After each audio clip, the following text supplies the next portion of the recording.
Hello मेरे प्यारे बच्चों, आप कैसे हो। उम्मीद है आप सब अच्छे हैं। अपना प्रिपरेशन भी बहुत ही अच्छे से चला रहे हो क्योंकि अभी एग्जाम के लिए कुछ ही घंटे बचा हुआ है। तो welcome back to my channel. मैं हूं खैरुल और आज यहाँ पे हम लोग बात करने वाले हैं लास्ट मिनट टिप्स। अब लास्ट मिनट में बच्चों का बहुत प्रॉब्लम होता है, क्या पढ़े, कैसे पढ़े, कौन सा सब्जेक्ट को पढ़े, वगैरह वगैरह चीजें दिमाग में आता है, नेगेटिव थॉट्स दिमाग में आता है, बहुत सारे चीजें होता है। फिर गलतियां करने लग जाते हैं। तो क्या क्या गलतियां नहीं करना है और क्या क्या चीजें आपको अभी करना चाहिए, वो मैं इस लेक्चर में बताने वाला हूं। तो एंड तक इस वीडियो को देखिएगा। वीडियो पसंद आ जाए तो लाइक कर लीजिएगा, अपने दोस्तों के साथ भी शेयर करिएगा जो CEE 2020 दे रहा है। अगर आप नए हैं तो इस चैनल को सब्सक्राइब कर सकते हो, सब्सक्राइब कर लेना क्योंकि आपको जेई, नीट, CEE हर तरह का वीडियो मिलते रहता है। मोटिवेशन का वीडियो मिलता है, एजुकेशनल वीडियो मिलते रहता है। तो अगर आप मेरे साथ जुड़े रहना चाहते हो तो सब्सक्राइब जरूर कर लेना। तो चलिए शुरू करते हैं।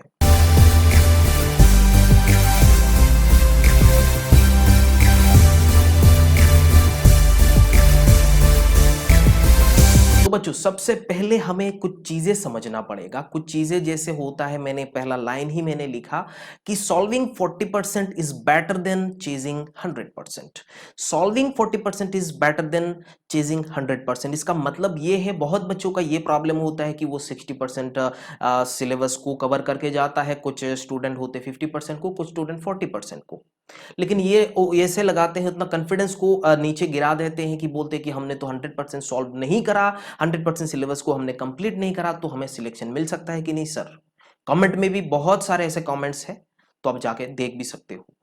तो इसीलिए मैं भैया आपको बता रहा हूं ऐसा कुछ नहीं है। तो इसीलिए मेरा पहला पॉइंट ये है कि सॉल्विंग 40%, अगर आप 40% को एक्यूरेट सॉल्व करोगे तो आपका काम बन जाएगा बच्चों। आपको अच्छा इंजीनियरिंग कॉलेज भी मिल जाएगा, जो आसाम इंजीनियरिंग कॉलेज है उसमें अच्छा ब्रांच भी मिल जाएगा। तो 40% आप एक्यूरेट करो, उसमें जितना पढ़े हो सारे के सारे चीजें पढ़ते रहो, सारे के सारे चीजें आपको पढ़ना है। तो ये पहला पॉइंट हो गया, हमें समझना था। दूसरा पॉइंट, जैसे हम सेफ जोन फॉर एईसी कितना होना चाहिए, 150 प्लस अगर आपको मिल जाए तो उस सिचुएशन में आप सेफ हो। जैसे 150 प्लस आप बोल सकते हो, ऐसा कैसे हम इसको डिस्ट्रीब्यूट करें, कैसे हम पढ़ें। उसके लिए मैंने भी आपको एक तैयार किया है, यहां पे आप देख सकते हो, यहां पे 13 मल्टीप्लाइड बाई 3 दिया हुआ है इक्वल्स टू 39 हो रहा है, और 39 मल्टीप्लाइड बाई 4 इक्वल्स टू 156 हो रहा है। तो वो मोर देन 150 है बच्चों। मतलब 13 मतलब आप हर एक सब्जेक्ट से एक हम क्या करेंगे, हम स्लॉट में इसको डिवाइड करेंगे। पहले स्लॉट में हम अपना एग्जाम है उसको हम पहले क्रैक करेंगे, उसके बाद बोनस मार्क्स में जाएंगे। बात समझ में आ रहा है। तो इसको क्रैक करने के लिए आपको 13 13 13 मतलब फिजिक्स में 13 क्वेश्चन करो, केमिस्ट्री में 13 क्वेश्चन करो, मैथ में 13 क्वेश्चन करो, तो आप सेफ जोन में पहुंच गए। उसके बाद आपको अच्छा मार्क्स लाना है। बात समझ में आ रहा है कि नहीं बोलो। तो 39 मल्टीप्लाइड बाई 4 मतलब 4 मार्क्स होता है, तो 156 है बच्चों, आपको एईसी मिल गया है। अभी आपको रैंक अच्छा करना है। अभी अगर रैंक अच्छा करना है तो उस हिसाब से आप और जितना ज्यादा कर सकते हो उतना करते रहो। लेकिन ये दिमाग में रखना है कि नेगेटिव मार्किंग नहीं करना है। लेकिन ये चीज आपके दिमाग में रखना चाहिए बच्चों की यहां पे नेगेटिव मार्किंग है तो तुक्का नहीं लगाना है, जो भी करोगे वो सही करना है। समझ में आ रहा है।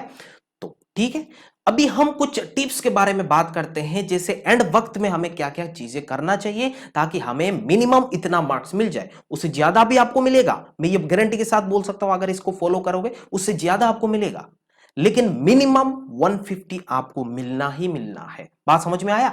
तो पहला पॉइंट, टिप्स नंबर 1, यहां पे रिवाइज शॉर्ट नोट्स। आपका जो शॉर्ट नोट्स है, फिजिक्स के लिए आपने शॉर्ट नोट्स बनाया होगा, केमिस्ट्री के लिए आपने शॉर्ट नोट्स बनाया होगा, मैथ के लिए आपने शॉर्ट नोट्स बनाया होगा, सारे के सारे शॉर्ट नोट्स को रिवाइज करते जाओ, पूरा रिवाइज करो, जितना बार हो सके पूरा रिवाइज करते जाओ बच्चों। तो रिवाइज करना है किसको, शॉर्ट नोट्स को, क्योंकि अब मैंने आपको बताया भी था, इवन जैसे आपको स्ट्रेटेजी बताया था उस सिचुएशन में मैंने बताया कि बहुत सारे ऐसे क्वेश्चन है, फॉर्मूला बेस्ड क्वेश्चन पूछा जाता है, मोर देन 20 क्वेश्चंस जो डायरेक्ट फॉर्मूला से डिराइव्ड होता है, डायरेक्ट डिराइव्ड होता है। एक लाइन फॉर्मूला में बिटाओ निकल जाएगा, उसमें कोई कॉन्सेप्ट भी नहीं लगता है, बहुत ही छोटा छोटा फंडामेंटल थिंग्स आपको देखना होता है। इसीलिए आपको रिवाइज, शॉर्ट नोट्स को बहुत ही अच्छे से रिवाइज करना है बच्चों। अगर रिवाइज करोगे तो आपका प्रिपरेशन भी एनहांस हो जाएगा। बात समझ में आया। ओके, सो नेक्स्ट पॉइंट हमारा हो रहा है, मेक ऑल फॉर्मूले इन योर टिप्स। आपके टिप्स में होना चाहिए सारे के सारे फॉर्मूला, क्योंकि मैंने अभी भी बोला कि फॉर्मूले बेस्ड क्वेश्चन बहुत सारे पूछा जाता है।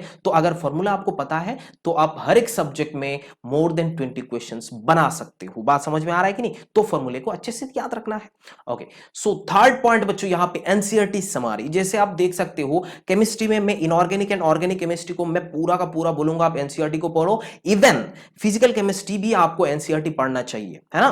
फिजिक्स में आपको क्या करना चाहिए, जो एनसीईआरटी हर एक चैप्टर के पीछे आपको, एनसीईआरटी चैप्टर के पीछे आपको कुछ समरी दिया हुआ होता है, ब्लू कलर का एक बॉक्स बनाया हुआ होता है ना, तो वो एटलीस्ट वो सारे चीज पढ़ के जाओ, क्योंकि वहां पे थियोरेटिकल क्वेश्चंस आपको पूछा जा सकता है। बात समझ में आ रहा है? तो इस चीज को आप ध्यान से रखना है। आप एनसीईआरटी को एटलीस्ट एक बार कम से कम, क्योंकि आपने बोर्ड एग्जाम जब दिए थे उस टाइम तो आपने पढ़े होंगे, है ना, तो अभी जस्ट एक बार रीड करते जाओ, कुछ नहीं करना है, जस्ट रीड करना है। एक एक पेज का होता है। फिजिक्स में अगर देखा जाए तो 30 मोर देन 30 चैप्टर्स भी नहीं है, तो 30 पेज है बच्चों। 30 पेज आपको थोड़ा देख के जाना है, इतना डिटेल में घुसना ही नहीं है, सिर्फ समरी को पढ़ के जाना है। बात समझ में आ रहा है? तो हमें 3 पॉइंट मिला।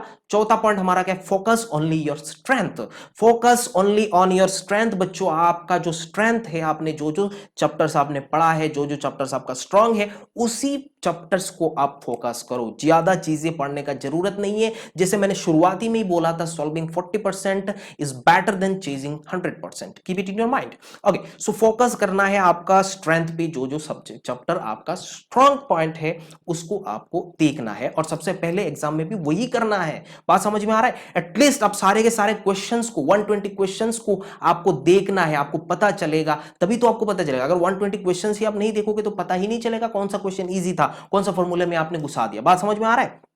तो यही चीज आपको दिमाग में रखना है कि 120 क्वेश्चंस हमें देखना है, लेकिन हमें अपना स्ट्रांग पॉइंट जो इजी है, जो हमें पढ़ा है, वो सारे चीज को हमें पढ़ना बहुत ही ज्यादा जरूरी है, और उसी लिए हम यहां पे जाके उस सारे क्वेश्चंस को भी कर सकते हैं बच्चों। ठीक है, तो ये फोर्थ था। फिफ्थ पॉइंट जो बहुत ही इंपॉर्टेंट है, टेक 7 to 8 आवर्स स्लीप। आपको 7 से 8 घंटा एग्जाम में जाने से पहले सोना ही है। बात समझ में आ रहा है कि नहीं? मतलब जो आज का रात होगा उसमें 7 से 8 घंटा आपको सोना है, आराम से सोना है। क्योंकि अभी या फिर इंजीनियरिंग एंट्रेंस एग्जाम जो है, सीडब्ल्यू बोलो या जी मेंस बोलो, तो उसमें आपका क्या है, पूरा एनालिटिकल है सब कुछ। जिस सब सब्जेक्ट में आपको थोड़ा बहुत न्यूमेरिकल करना पड़ता है, इसीलिए आपका दिमाग अगर सही काम नहीं करेगा तो आप फंसोगे, और हर क्वेश्चन में आप फंसते रहोगे, बीच में जाके फंसोगे और उसको छोड़ के आओगे। बात समझ में आ रहा है? तो या फिर आप निगेटिव करके भी आओगे। तो इसीलिए आपको अच्छे से नींद लेना बहुत ही जरूरी है। तो सोना 7 से 8 घंटा बच्चों। ठीक है, ओके। अब ये हमारा टिप्स हो गया। 5 टिप्स मैंने आपको बता दिया, पांचों का पांचों टिप्स बहुत ही काम का है। रिवाइज करना है सारे के सारे शॉर्ट नोट्स, फिर आपको फॉर्मूले को सारे टिप्स में रखना है, एनसीईआरटी को रिवाइज करना है, और फोकस करना है अपने स्ट्रेंथ पे। और फिफ्थ वाला हमारा 7 से 8 घंटा हमें सोना है। बस उतना ही करो, काम नहीं, उतना ही करो। अभी कुछ नहीं करना है। अभी आपको क्वेश्चंस लगाना नहीं है कि ये दोस्त ने ये क्वेश्चन भेज दिया तो उसको सॉल्व कर लेते हैं। आपको ऐसा भी यूट्यूबर्स मिलेंगे, सब लोग बोलेंगे कि अभी न्यूमेरिकल करते जाओ। बेटा मैं, अब जानते हो मेरा ये एक्सपीरियंस है, मैं पढ़ाते पढ़ाते बच्चों का जो साइकोलॉजी है, या फिर मैंने खुद एंट्रेंस एग्जाम दे के आया हूं, ऑब्वियसली मेरे को पता ही होगा ना कैसे कैसे करना चाहिए। और अभी आपको टीच कर रहा हूं, आपको एजुकेट कर रहा हूं। बहुत सारे स्टूडेंट को मैंने पढ़ाया, इवन जेईई मेन का बोलो, नीट के बोलो, सारे के बच्चों को मैंने पढ़ाया भी है, तो सबका पता है मेरे को, है ना। तो इस चीज को आप अच्छे से फॉलो करो बच्चों। ओके, सो ये मेरा 5 टिप्स है। और कुछ चीजें जो है अवॉइड करना है। मिस्टेक्स होता है यहाँ पे, क्या है, निगेटिव थॉट्स दिमाग में आता है कि मेरे से होगा या नहीं, मैं कर पाऊंगा या नहीं, मैं कर पाऊंगी या नहीं, ऐसा चीजें आपके दिमाग में आ सकता है। वो सारे निगेटिव थॉट्स को दिमाग से निकाल देने का है। अगर निगेटिव थॉट्स आपके दिमाग में रहेगा ना, तो निगेटिव चीजें भी अट्रैक्ट होते रहेगा, और अपना परफॉर्मेंस को आप बूस्ट नहीं कर सकते हो, अपना परफॉर्मेंस को एनहांस नहीं कर सकते हो। क्यों बोल रहा हूं मैंने, जब भी आपको ऐसा लगेगा कि मुझसे नहीं होगा, तब आप बोलोगे यार होगा ही नहीं तो करके क्या फायदा। ऐसा ही बायोलॉजिकल साइकिल बन जाएगा, साइकोलॉजी बन जाएगा। साइकोलॉजी से हम इसको क्रैक कर सकते हैं बच्चों। ये अपने दिमाग में रख लेना कि साइकोलॉजी से हम किसी भी चीज को हासिल कर सकते हैं। और निगेटिव पीपल से भी दूर रहना, जो निगेटिव लोग हैं उनसे भी दूर रहना है। आपके भाई हो सकते हैं, बंधु हो सकते हैं, मम्मी हो सकते हैं, पापा हो सकते हैं, उसने थोड़ा आज एग्जाम से पहले तक थोड़ा दूर रहना है। ऐसा नहीं कि पूरा जिंदगी के लिए दूर बना के रहना है। अभी फिलहाल अपने दोस्त है ना जो नेगेटिव है, तो क्या कर सकते हो, अभी फिलहाल उससे थोड़ा दूर रहो, एग्जाम के बाद फिर पास चले जाना है। बी पॉजिटिव बच्चों। आपके दिमाग में यही चीज घुसाने है कि आपको मिलने वाला है, आपको मिलेगा और आपका एग्जाम ही अच्छा जाने वाला है। आपने मेहनत करा है, 1 साल या 1.5 साल आपने तो मेहनत करा होगा, आपने पढ़ा है, तो आपको क्रैक होने वाला है। CEE 2020 आपको क्रैक होगा और अच्छा इंजीनियरिंग कॉलेज भी आपको मिलेगा और अच्छा ब्रांच भी मिलने वाला है बच्चों। तो ये हमें अवॉइड करना है। दूसरा अवॉइड करना है जो ईगो फाइट्स होता है। जैसे आपने किस चैप्टर को पढ़ के गए हो, जैसे केमिकल काइनेटिक्स मान लो पढ़ के गए हो, उस चैप्टर से बहुत सारे कैलकुलेशन है, तो कैलकुलेशन आपसा उधर नहीं हो पा रहा है, क्वेश्चन आप नहीं बना पा रहे हो, तो उस सिचुएशन में अरे हमें क्यों नहीं बन रहा है, उसको बनाना ही पड़ेगा। तो ये इसको कहते हैं ईगो फाइट्स। जैसे फिजिक्स में भी ऐसा होता है, मॉडर्न फिजिक्स का हो सकता है क्वेश्चन नहीं बन रहा है, मान लो नहीं बन रहा है, आपने कैलकुलेशन में थोड़ा गलतियां कर लिया, तो उस में ईगो फाइट नहीं करना है। अगर ऐसा हो रहा है तो उस क्वेश्चन को साइड में रखो, दूसरा सवाल पे जाओ, क्योंकि हो सकता है दूसरा सवाल उससे ज्यादा इजी है, तुरंत तुरंत बन सकता है। बात समझ में ना, उसमें कैलकुलेशन भी मिस्टेक नहीं हो सकता है। बात समझ में आया?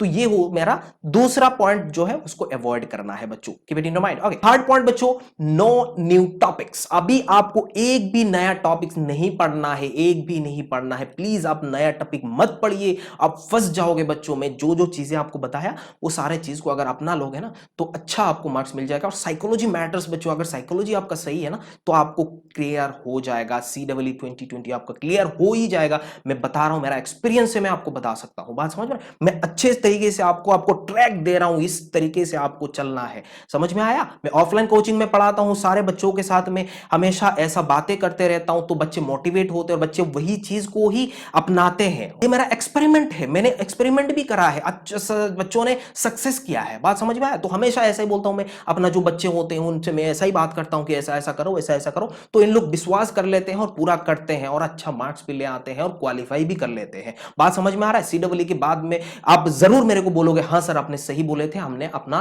प्रिपरेशन को, अपना मार्क्स को एनहांस करे थे, अपना रैंक को हमने एनहांस करा है। ठीक है?